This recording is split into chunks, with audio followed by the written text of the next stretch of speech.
Welcome to another episode of the Balkan Forum Podcast on the series Balkans and Beyond, where we dive deep into the stories and experiences of individuals shaping the future of the Western Balkans. Today, we have a very special guest, Xhabir Deralla, an esteemed investigative journalist from North Macedonia and the recent recipient of the prestigious 2024 Solidarity Award for Journalists. Xhabir, welcome to the Balkan Forum Podcast. It's great to be here. Thank you for the invitation. It's great to have you here, and I won't go much into detail introducing you because we have a lot what to talk. But I would like to start I would like to start by asking you what inspired you, or do you remember the moment you decided to become a journalist? Well, I was studying still. I was in the second year of studies of philosophy, and I was writing already for quite some time. Before that, I was writing poetry and prose.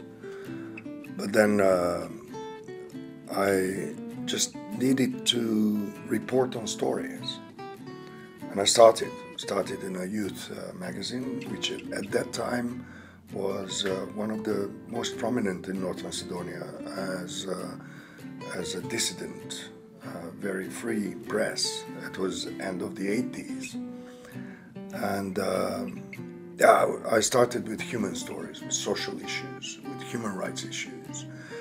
Later, I developed into the topics related to the environment, but always related to the human lives, to how the authorities or institutions or various entities like business and so on affect people's lives.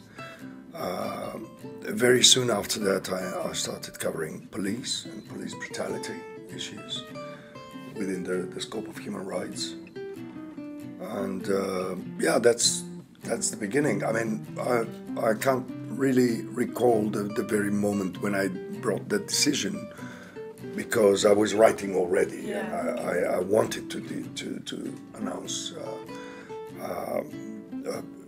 what I see, what I find out to a wider audience. Before starting with the journalism, when I was writing real life stories. So. Yeah, that's it. It's a natural process, Yes, I think. It came somehow natural. Yeah, but how did those early experiences, looking back, how did they shape your commitment to human rights and press freedom? Well, I was as young as 16 when I was declared a dissident, and I was interrogated by the then communist police, and I was not unaware of what is going on in our lives from early ages. I owe it to my grandmother the most, who used to fight in the Second World War, but she refused the pension from the state for fighting because she said she didn't fight for money, and she was highly critical of what is going on in the communist times. So from early ages, actually, I became quite aware of what is going on in people's lives, and about the feeling of justice being developed very early, actually. So again, if I may borrow your term, it was kind of natural development. I grew up in a multicultural family with several languages, starting with Croatian and Turkish, and then I was reading a lot. I was listening to music that wasn't very popular with the authorities back then, and also in the 90s I somehow could see the injustice caused to people, the polarization already back then, the rise of nationalists and so on. I could see the negative impact of nationalism in the early stages of the independent country where I come from, and that's it. That's how this journey is shaped. I'm assuming those are the reasons, or I mean the reasons behind you establishing Civil in 1999. How did that process go? Well, I was already working as a journalist in several different places, including London-based Institute for War and Peace Reporting. I was contributing to The Guardian and so on. But back in my country, in Macedonia, I could see that not much is happening when you write a story. Then I realized that maybe if we combine forces with civil society and media, and that's how we started in '99. You know, I was especially moved by the tremendous human suffering during the Kosovo War and the refugee camps which are covered. I also, as a journalist, and I could see that the stories don't really move a lot of people, and they don't really change people's minds. So I believe that combining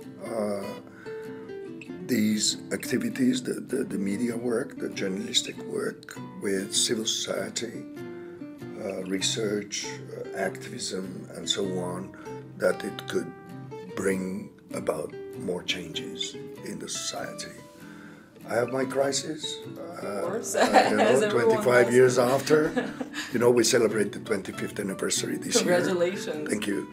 I have my moments when I just say, okay, it's all the same all the time. Not much is changing. But when you look at it in a bigger picture, then you see that many things have changed, and that you were part of that change, of that process, and then it gives you more energy to go on, to endure. Yeah. I wouldn't like to talk much about those moments where you feel like not much is happening, or you don't have the impact you want to have. I would like to talk about any memorable projects or initiatives of Civil that really made an impact. I'm sure that there's plenty, but if we could mention some. Yeah, there is actually. In 2001, I remember when the first news about the insurrection of UCK, the village of Tanušec, started. The first impulse of our organization was to call for peace and reconciliation, to stop the hostilities and to put an end to the speech of the guns. Unfortunately, we didn't succeed right away, but what we've done is that we organized a Rock for Peace concert attended by more than 2,000 people, with 10 bands, one Norwegian and 9 top bands, multicultural, ethnically mixed bands, most popular in the country. And in only 24 hours, I can't believe my memories still, but it was one of the most memorable moments in this dark period. After the war in Macedonia, we realized there is a lot of weapon laying around in the hands of the civilians. So we started the campaign against civilian possession of our firearms, and we were running a long campaign to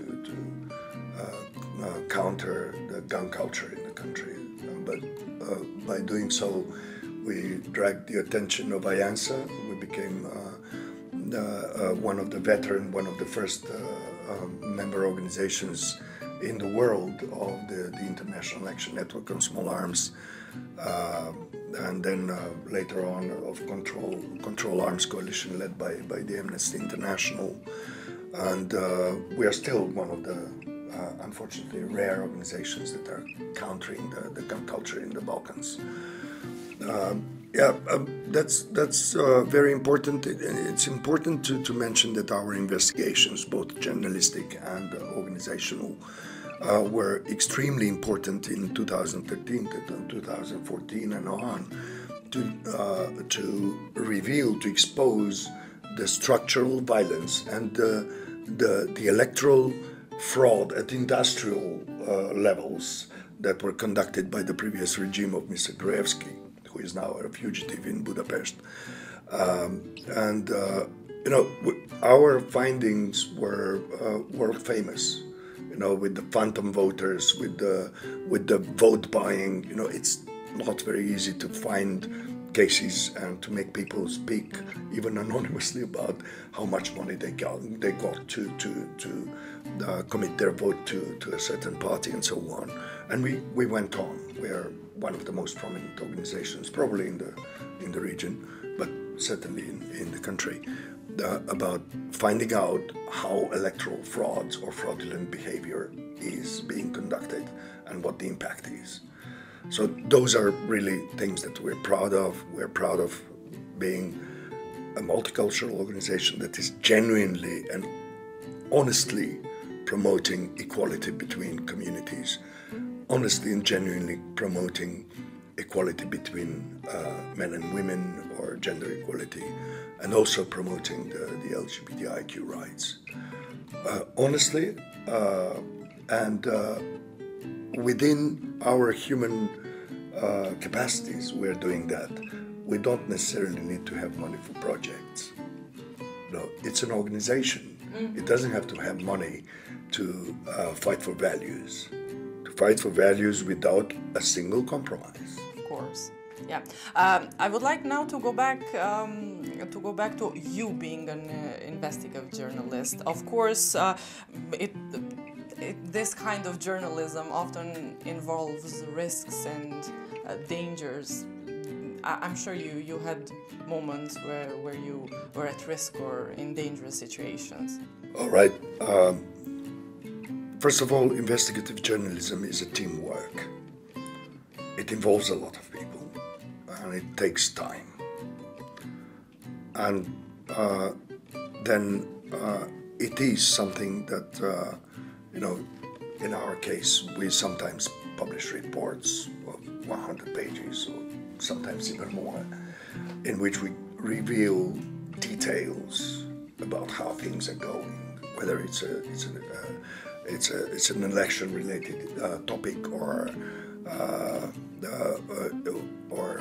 arms proliferation and the links between the organized transnational organized crime groups with the arms proliferation groups, how they're connected, trafficking in humans, and so on, how the links are there, who is involved, and for how much, and so on. Layer by layer. Layer by layer, and it takes time. Yes. It takes time. It takes months. Sometimes you arrive to a zero result. Sometimes you just decide that you go piece by piece. You reveal piece by piece. You reveal story by story. And then you always try to experiment with the approaches. And one of the most important things is to secure your sources. You have to protect your sources at the price of your life, if necessary. For what we're doing, for what I'm doing, I was rewarded by certain political entities in the country with daily, but when I say daily, I really mean it, daily hate. A relentless, long period, long-standing campaign to discredit my thoughts, my work, my personality. And very often, open, blatant, direct death threats. But quite regularly, let's say, in average once a week. And then the hate, the discrediting, and the insulting goes on every day, day and night, on Facebook, on Twitter, X, on other places, social media channels, but what is even worse and more shameful, TV stations are, prominent TV stations are dedicating time to speak about me, to lie and to insult me. There are editors within those TV stations that are using the evening programs that are 1 or 2 hours long to speak about me and to say lies.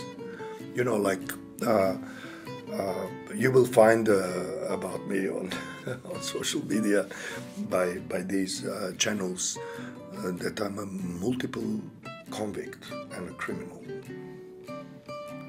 Of course, I'm involved in 2 active lawsuits that are ran by the current Prime Minister of the country. The lawsuits are started and the act is written by the current Minister of Interior.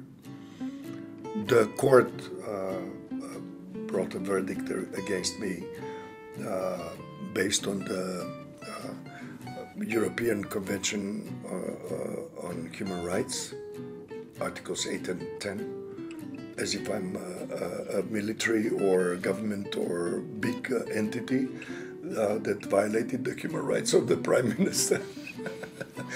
But how do you face all of these? It's ironic, I'm a human rights activist Exactly, practically all my life.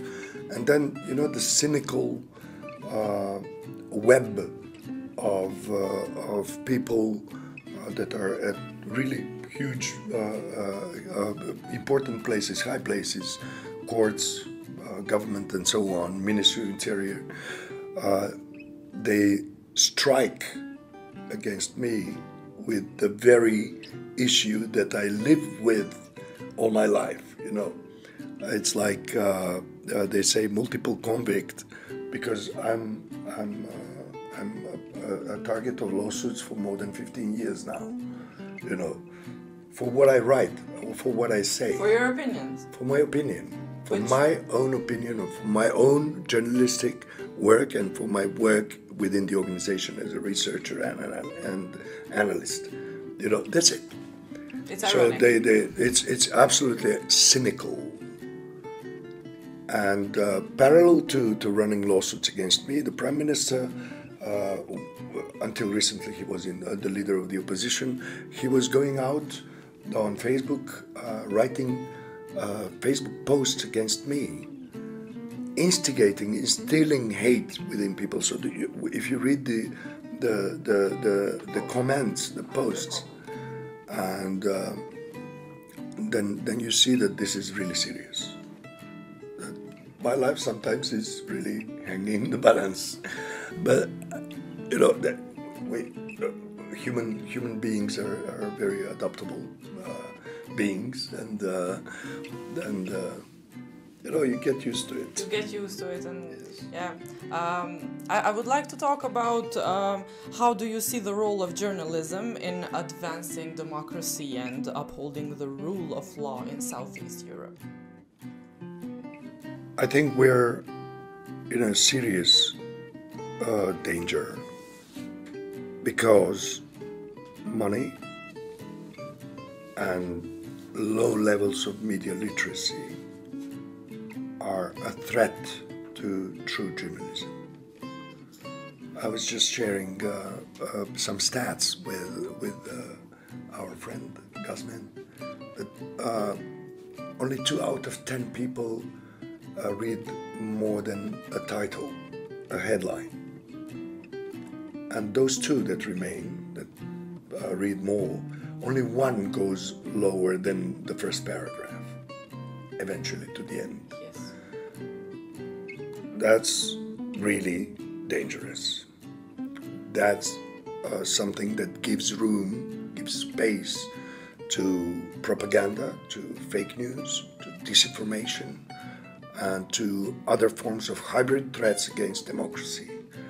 Because people who are manipulated and who believe lies they get easily a target of any sort of propaganda, and they can be directed into tremendously or horrific acts of violence, whether it's ethnic or interstate and so on. So that's very important, that the media literacy must become a priority for progressive forces in the society. And you know, when you look at the situation in the Western Balkans, but also across the wider region or even globally, people are also inclined to trust lies because they like it. They just simply like it. They simply reject facts because they don't like the other side, because that other side has been discredited in a long period of discrediting campaigning, disinformation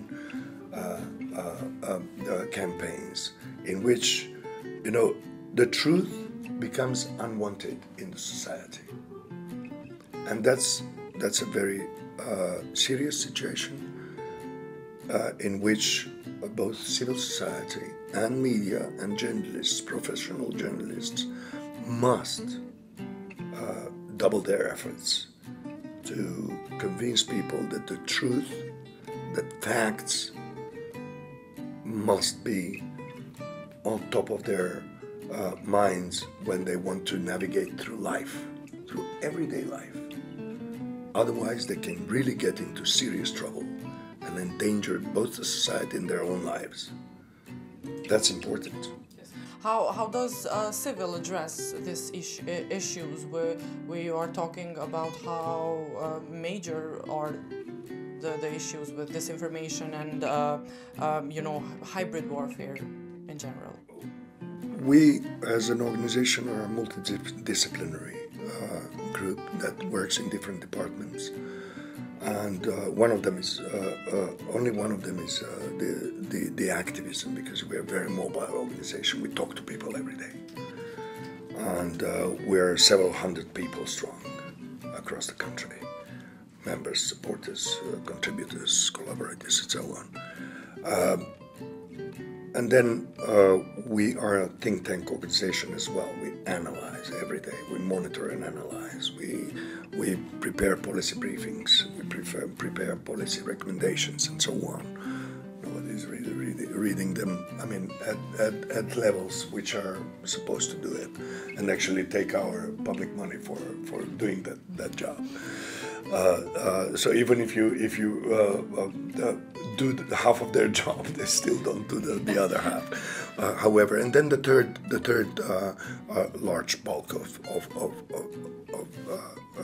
things that we're doing, activities that we're conducting, is the media platform. We have a rather complex media platform that is publishing on daily basis minimum 40 pieces of content in Macedonian, Albanian, and English language, and we are thinking about and widening that scope of languages and so on in some near future. However, we're the first organization back in 2001 that called for peace and reconciliation. We're the first organization that called for disarmament of civilians. And to make a time leap, we are the first organization that spoke of the dangers from the hybrid threat coming from the Kremlin. And I'm not talking about 2022, I'm talking about 2014. We are the first organization that warned of the imminent danger of the Russian full-scale aggression against Ukraine, but not only against Ukraine, because parallel to that, for a number of years, Putin's clique was waging a hybrid warfare against Europe and the United States, and that was invisible to to my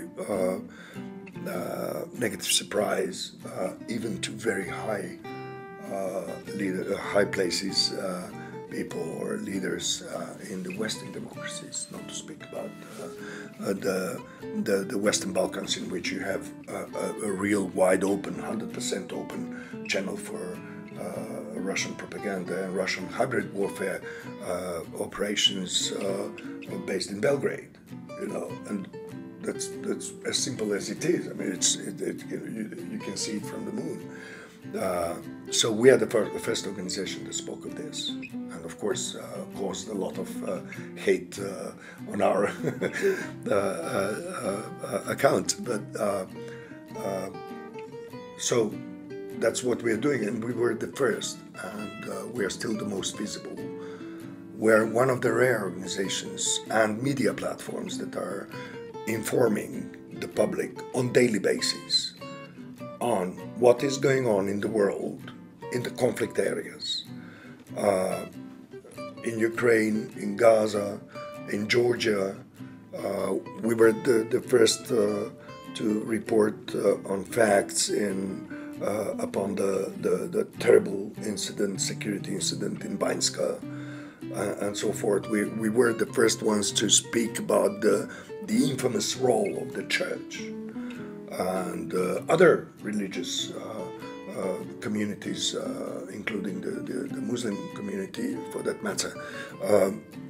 We were the ones who wrote about the secret stashes of weapons in Republika Srpska, and we are the ones who are talking about the potentials of real serious destabilization of the Western Balkans due to the Kremlin hybrid threats, but also due to the appetites of authoritarian leaders in the Balkans. Yes. And I would say also kind of sleepiness of the European Union. Yes, we're talking about the Europe in general, Western Balkans. I would like to now talk about North Macedonia. With the recent elections, I would like to ask you what your expectations are. Well, let me put it this way. North Macedonia recently went entirely into the right direction. Just as few other countries in Europe, and some are there for quite some time, like in Belgrade or Budapest, the regimes there.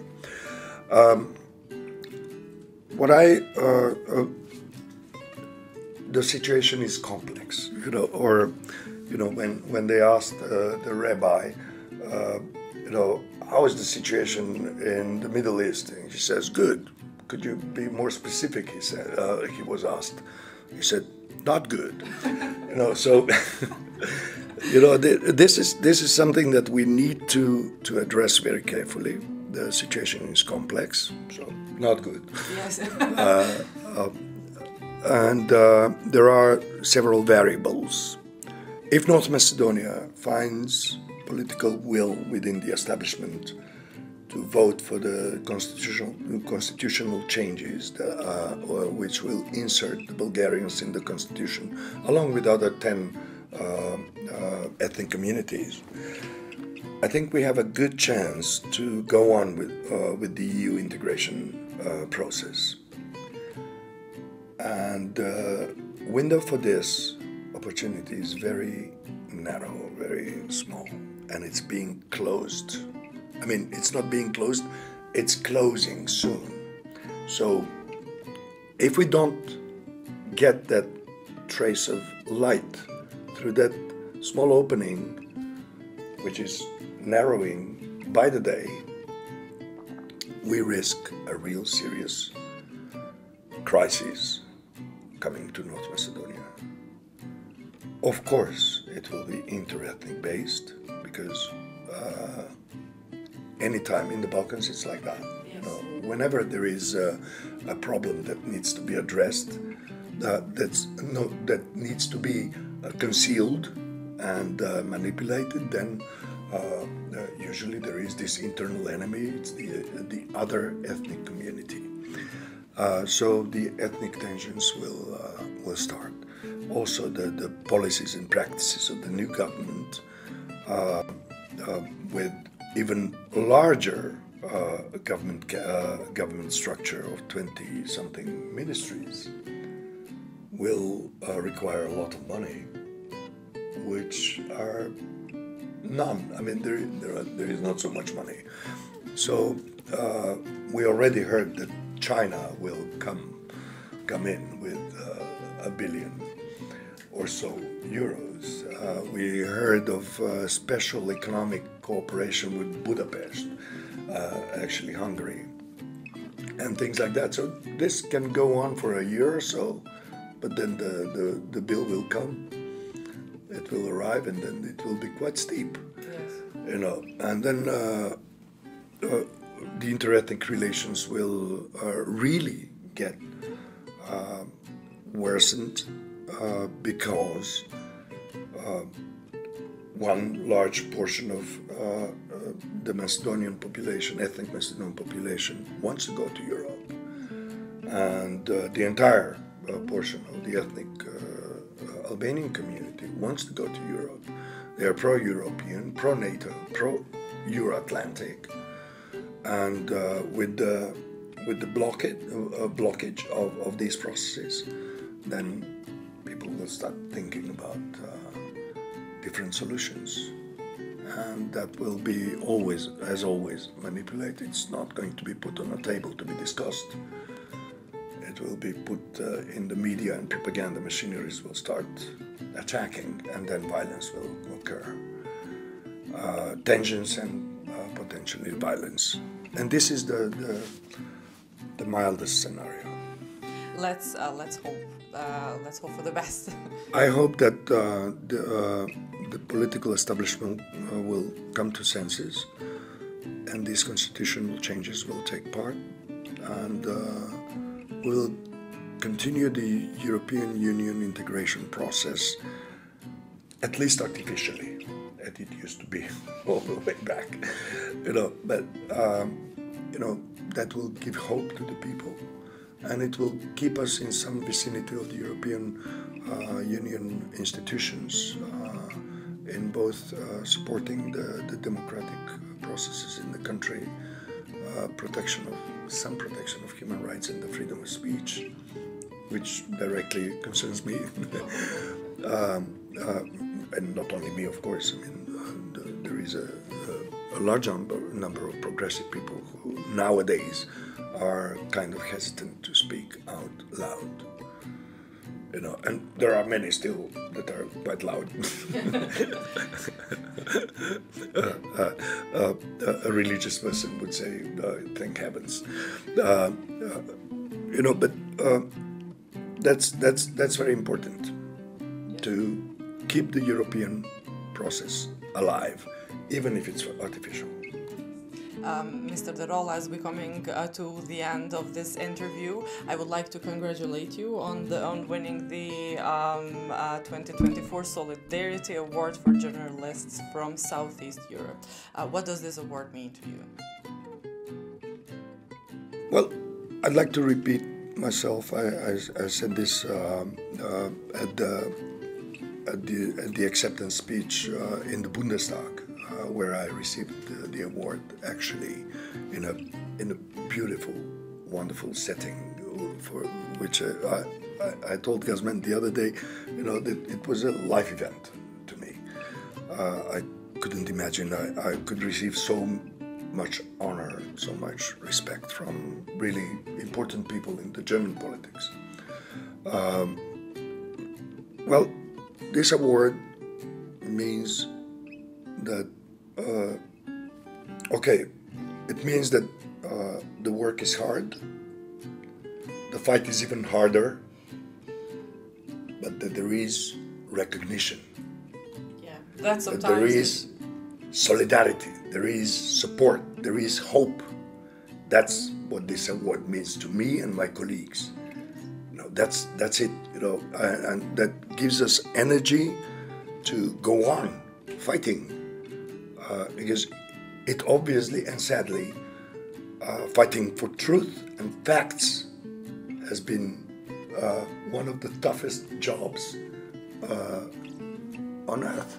Yes, but you were also awarded the Order of Merit by President Zelensky for your fight against Russian propaganda. Can you tell us a bit more about this award? And do you have with you your book?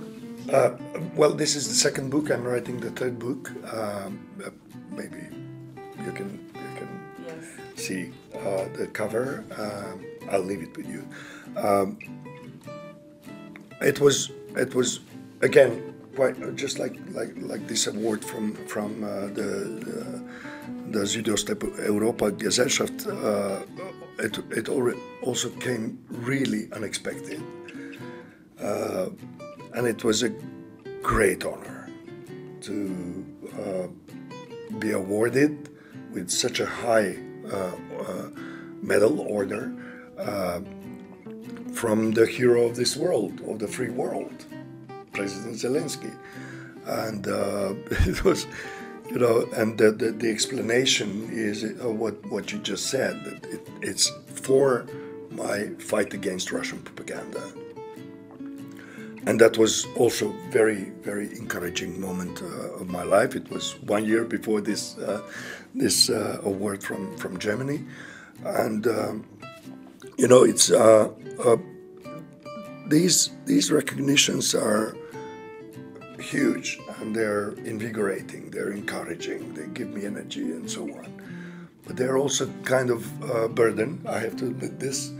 Because I sometimes, when I look back at my day, I wonder if I've done enough to deserve these orders, these recognitions, and that's the tricky part of the awards. The fact that you received them, I think it tells a lot about thanks. if you've had done enough or not. Thanks. You're very kind. But the decision that we take, it's kind of an oath, let's say, that you take in front of yourself every day, is that you must never retreat, because the truth is one. You can't have two truths. It's a presence of two or more truths is a signal that the society is sick. It's not what it needs to be, to have normal communication, normal life, and to face challenges in a constructive and human way, in a respectful way. To treat people equally. When there are two truths, one needs to die, and it's usually the real truth that dies. And that's very important to remember every day. It's like, what are you going to do? Are you going to fight for it, whatever it takes?